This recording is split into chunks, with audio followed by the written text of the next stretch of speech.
सगळ्या माझ्या गोडताईंना दिवाळीच्या हार्दिक शुभेच्छा।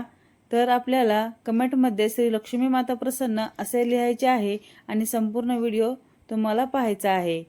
तर लक्ष्मी पूजनचा हा सोपा पद्धतीने मी तुम्हाला या व्हिडिओमध्ये सांगणार आहे। लक्ष्मी पूजन कसे करावे। लक्ष्मी पूजनचा शुभ मुहूर्त। माता लक्ष्मीची कृपा प्राप्त करण्यासाठी पूजेचा काळ प्रदोष काळात म्हणजेच सूर्यास्तानंतरचा काळ आणि अमावस्या तिथी मध्ये असणे आवश्यक आहे। लक्ष्मी पूजनाची मुख्य तारीख सोमवार दिनांक 20 ऑक्टोबर 2025। शुभ मुहूर्त म्हणजेच लक्ष्मी पूजनाचा मुहूर्त सायंकाळी 7:08 नंतर ते रात्री 8:18 पूजा करण्याची मुख्य वेळ प्रदोष काळ आणि ऋषभ स्थिर लग्न म्हणजेच या वेळेत लक्ष्मी घरात स्थिर राहते। धनसमृद्धीसाठी लक्ष्मी पूजन कसे करावे त्याचा संपूर्ण विधी खाली दिलेला आहे। लक्ष्मी पूजन ही केवळ एक पूजा नसून ती घरात सकारात्मक ऊर्जा आणि धनाचे स्वागत करण्याची प्रक्रिया आहे। 2. पवित्र तयारी म्हणजेच पूजा मांडणी। गृहशुद्धी कशी करायची आहे। पूजेपूर्वी संपूर्ण घर स्वच्छ करून घ्या। दारं खिडक्या आणि गच्ची दिव्यांनी म्हणजेच पणत्यांनी सजवा। पाट कसा घ्यायचा आहे। एका चौरंगावर किंवा पाटावर नारंगी किंवा लाल रंगाचे शुभ्र वस्त्र पसरा। स्थापना वस्त्रावर तांदळाची छोटी रास करून त्यावर पाणी भरलेला कलश स्थापित करा। देवता म्हणजेच कलशाशेजारी गणपतीची मूर्ती फोटो, त्यांच्या उजव्या बाजूला माता लक्ष्मीची मूर्ती किंवा कुबेर लक्ष्मीचा फोटो स्थापित करा। धनाचे स्थान मूर्तीसमोर नवीन हिशोबाच्या वह्या, पैसे, सोन्या चांदीचे दागिने, झाडू, लक्ष्मीचे प्रतीक, खालील बत्ताशे ठेवा। अखंड दीप कशाचा लावायचा आहे। तुपाचा दिवा किंवा तेलाचा दिवा अखंड तेवत राहील अशा पद्धतीने लावा। पूजनाचा सोहळा म्हणजे षोडोपचार। लक्ष्मी पूजनाचा सोपा विधी खालीलप्रमाणे। संकल्प करताना हातात पाणी, फुले, अक्षदा घेऊन खालीलप्रमाणे संकल्प सोडावा।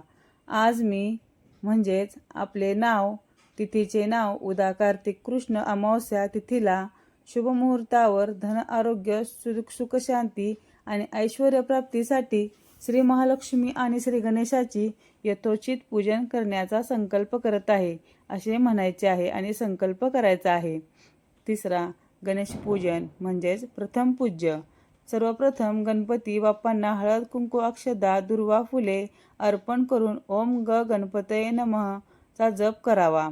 4 नंबर कलश आणि अन्य देवता पूजन। कलश तसेच कुबेर आणि धनत्रयोदशीच्या पूजेतील देवतांना नमस्कार करून त्यांचे पूजन करावे।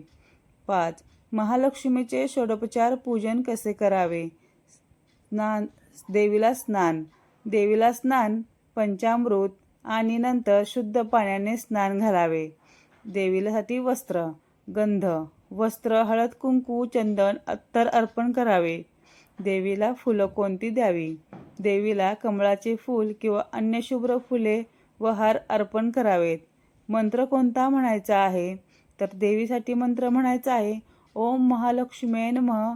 या मंत्राचा यथाशक्ती जप 108 वेळा करावा किंवा श्री सूक्तचे मनोभावे पठण करा। यामुळे घरात धन आणि ऐश्वर्याचा वास होतो। धूप, उदबत्ती आणि प्रज्वलित केलेला दिवा दाखवावा। धनाची पूजा पूजेत ठेवलेल्या नाणी, दागिने, खातेवही इत्यादींवर अक्षदा आणि फुले वाहून त्यांची पूजा करावी। आरती म्हणायची आहे आपल्याला गणपतीची आरती आणि माता लक्ष्मीची आरती करून आपल्या संपत्तीच्या संरक्षणासाठी आणि वृद्धीसाठी प्रार्थना करा। क्षमा याचना करायची आहे आपल्याला। पूजेत काही चूक झाली असल्यास देवाकडे क्षमा मागा। नैवेद्य कोणता दाखवायचा आहे तर महालक्ष्मीला प्रिय असणारा नैवेद्य श्रद्धापूर्वक अर्पण करा। म्हणजेच मुख्य नैवेद्य लाह्या आणि बत्तासे। या लाह्या आणि बत्तासे याशिवाय लक्ष्मी पूजन पूर्ण होत नाही।